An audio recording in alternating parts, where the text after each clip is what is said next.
Good morning and welcome to today's Wellness Wake Up. I woke up early today and I have been struggling lately to get up.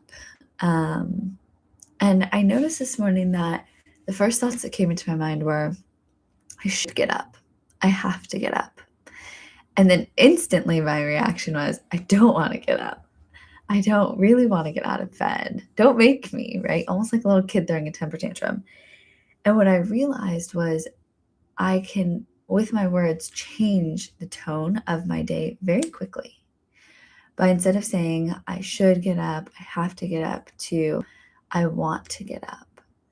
I would like to get up. I desire to get up. Instead of this, I should, I have to, I want to, I would like to. So that has been something I've been playing with this whole morning.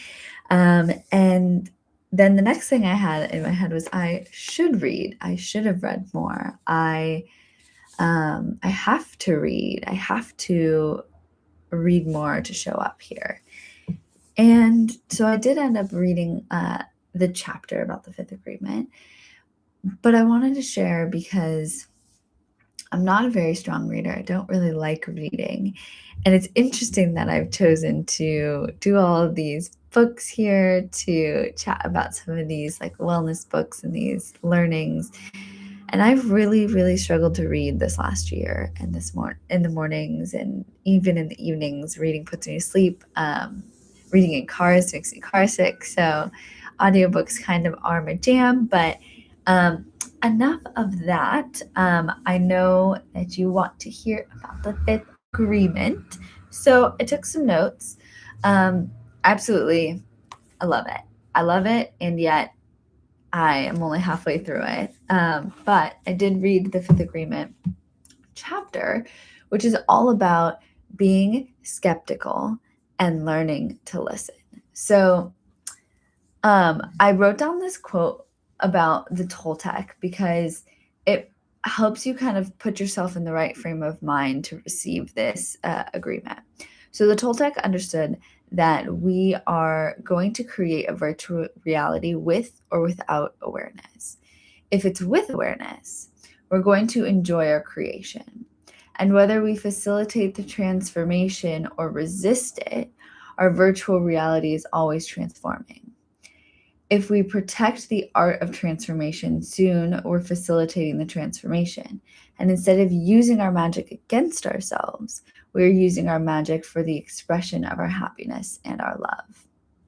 So I just think this sets the stage beautifully because we are constantly transitioning, transforming, and evolving. And whether we do it with awareness or without awareness is entirely our choice. And when we bring awareness to this, we have the possibility to enjoy the creation and to have a bit more, power in the direction in the creation that we make our life. So diving into the fifth agreement, so being skeptical and learning to listen, most of what we hear isn't the truth because humans speak in symbols, and then we as humans agree to these symbols having meaning, not because those are true. And when we string them together, the way that we string them together doesn't necessarily mean that what's being said is true. And so one of the things that he has us think about, and I want to personally bring this into my life all week, is as I hear things or as I think things to myself, asking myself, is this true? Is this true? Is this not true? Or is it a virtual reality? Is this something that I've just created? Is this something they've just created? And it's not to mean that they don't believe it to be true. I'm not arguing that. But is this truth? And one of the things he says is that truth doesn't come with words. I love this. The truth is silent. And it's something that you just know, and it's something that you can feel without words. And so this is something that I really want to bring into my life.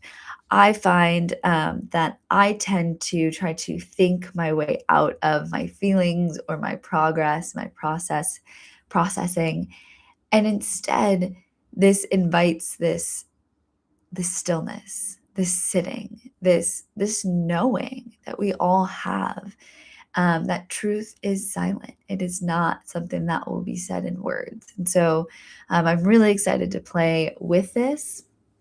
Um, the other thing that he mentions is learning to listen. You understand other people's symbols that they use.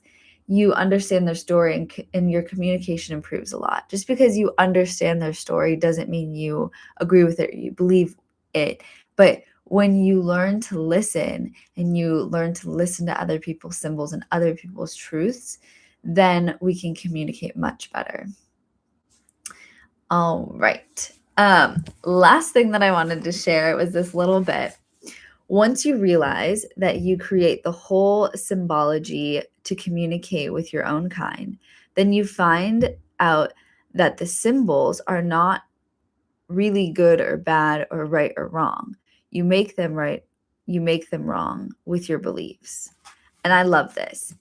I think it might have been Shakespeare who said, there's no right or wrong, it's thinking that makes it so. And this agreement, being skeptical and learning to listen, just really helps remind me of that. And I'm really excited to bring it into my days, into my week. So wherever you are, I'd love to take a moment to find a comfortable seat. We can take a deep breath, finding a moment of stillness together to start our day.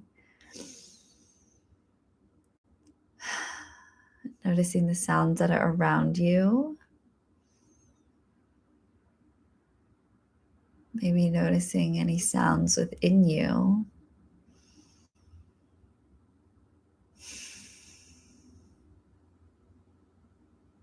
And just allowing yourself a pause and a moment to be fully present with your breath, with yourself in this moment.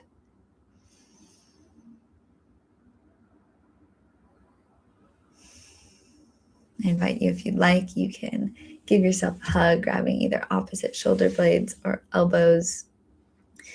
As you breathe in, allow yourself to be tense, and as you breathe out, letting go of all of the tension and the stress, supporting yourself fully.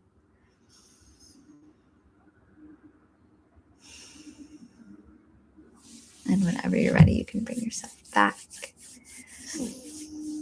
Thank you so much for joining me this morning. I would love to hear if you've read the Fifth Agreement, if you've read any of it, or if you've just enjoyed learning any parts of it. Let me know in the comments below. Thank you so much for joining me today. I will be here again on Friday. I will be traveling, so I will do my very best to be here. But we will be starting the 21-day mirror challenge together next Wednesday. So thank you for being here. I appreciate you, and I hope you have a wonderful day.